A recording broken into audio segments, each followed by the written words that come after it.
আজকে broiler chicken রান্না করব সবচেয়ে সুস্বাদুভাবে। আপনি ভাবতেও পারবেন না ব্রয়লার চিকেন খেতে এতটা মজার হতে পারে। এই রেসিপি ফলো করে একবার রান্না করে সবাইকে চমকে দিতে পারেন। এজন্য ব্রয়লার মুরগির মাংস ভালোভাবে কেটে বেছে ধুয়ে নিয়েছি। চিকেনটাকে আমি রেগুলার পিস করেই কেটে নিয়েছি। এখানে 1200 গ্রামের মতো মাংস আছে। এই রান্নার ক্ষেত্রে খেয়াল রাখতে হবে চিকেন ধুয়ে নেওয়ার পর চিকেনের গায়ে যেন কোনো পানি না থাকে। এখন একটা প্যানে নিয়ে নিলাম মেজারমেন্ট কাপের হাফ কাপ অথবা 125 ml পরিমাণ রান্নার রেগুলার তেল। তেল গরম হয়ে গেলে কিছু আস্ত গরম মশলা যেমন 3 টুকরা দারচিনি, 2টা তেজপাতা, 5টা এলাচ ও 3টা লবঙ্গ এই তেলের মাঝে দিয়ে দিলাম। গরম মশলাগুলো হালকা একটু ভেজে নেওয়ার পরে দিয়ে দিলাম মেজারমেন্ট কাপের 2.5 কাপ পরিমাণ পেঁয়াজ কুচি। এই রান্নার ক্ষেত্রে পেঁয়াজটাকে একদম মিহি কুচি করে কেটে নিতে হবে।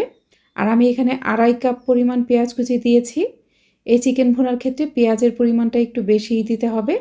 আর পেঁয়াজ কুচিগুলো এরকম নরম হওয়া পর্যন্ত ভাজতে থাকবেন। পেঁয়াজ কুচিগুলো এরকম নরম হয়ে অনেকটা মিলিয়ে যাবে। পেঁয়াজে হালকা একটা বাদামি কালার চলে আসার আগেই দিয়ে দিব ধুয়ে রাখা চিকেন। এই চিকেনে কিন্তু কোনো পানি থাকা যাবে না। পানি ছড়ানো চিকেন এই পেঁয়াজের সাথে ভালোভাবে কিছুক্ষণ ভেজে নিব। এই পেঁয়াজ কুচির সাথে চিকেনটা একটু ভালোভাবে ভেজে নেওয়ার ফলে এখানে এত সুন্দর একটা ফ্লেভার পাওয়া যাবে। খুবই টেস্টি একটা চিকেন ভুনা করতে চাইলে অবশ্যই আপনাকে এই পদ্ধতিটা ফলো করতে হবে। প্রায় 4 থেকে 5 মিনিটের মতো চিকেনটাকে পেঁয়াজের সাথে এভাবে ভেজে নেওয়ার পর দেখুন এখানে হালকা হালকা একটা সোনালি কালার চলে এসেছে। ঠিক এ পর্যায়ে প্রত্যেকটা চিকেনের পিস থেকে পেঁয়াজ কুচিটা যতটা সম্ভব ছাড়িয়ে ছাড়িয়ে এই চিকেনের পিসগুলো উঠিয়ে নিতে হবে। তো যতটা সম্ভব উঠাবেন, তারপরেও হালকা হালকা একটু থেকে যাবে, তাতে কোনো সমস্যা নেই। চিকেনের পিসগুলো উঠিয়ে নেওয়ার পর এখন বাকি তেলের মাঝে আমি কিছু মশলা দিয়ে দিব। আজকে এরকম একটা চায়ের চামচের সাহায্যে সমস্ত মশলাই মেপে নিব।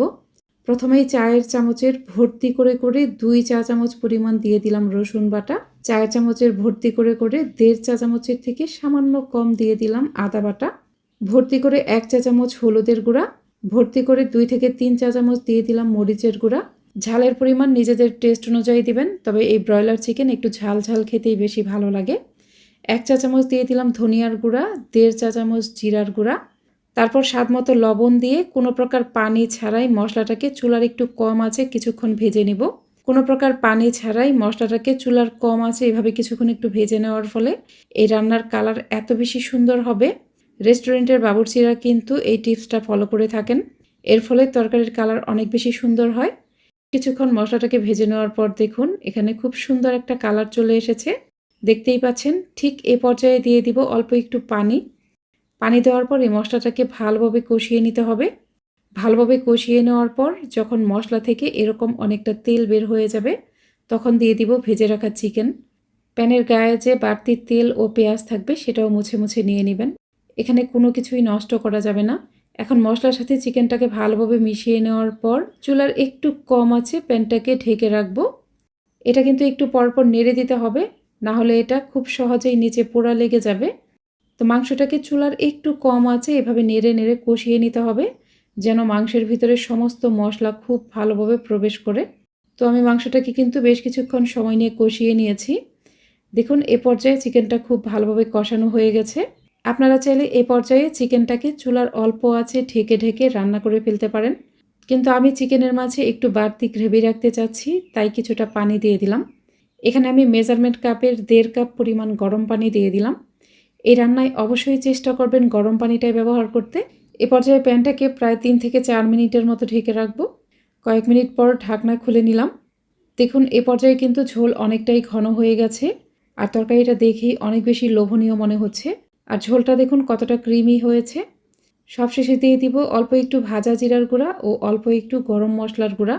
আজকের রেসিপি ভালো লাগলে আমার ইউটিউব চ্যানেলটিকে সাবস্ক্রাইব করে পাশে থাকা অল লিখা বাটনটাতে ক্লিক করে রাখবেন। আর যারা ভিডিওটি ফেসবুক থেকে দেখছেন তারা অবশ্যই আমার ফেসবুক পেজটিকে লাইক ও ফলো করে রাখবেন। ভাজা জিরার গুঁড়া ও গরম মশলার গুঁড়া দেওয়ার পর চুলার কম আছে এটা আরও প্রায় 3 মিনিটের মতো ঢেকে রেখেছিলাম। 3 মিনিট পর আমার রান্নাটা কিন্তু একদমই রেডি। ঝোলটা আমি এর থেকে বেশি শুকিয়ে নিতে চাচ্ছি না, কারণ ঠান্ডা হয়ে যাওয়ার পর ঝোল আরও অনেকটাই টেনে যাবে।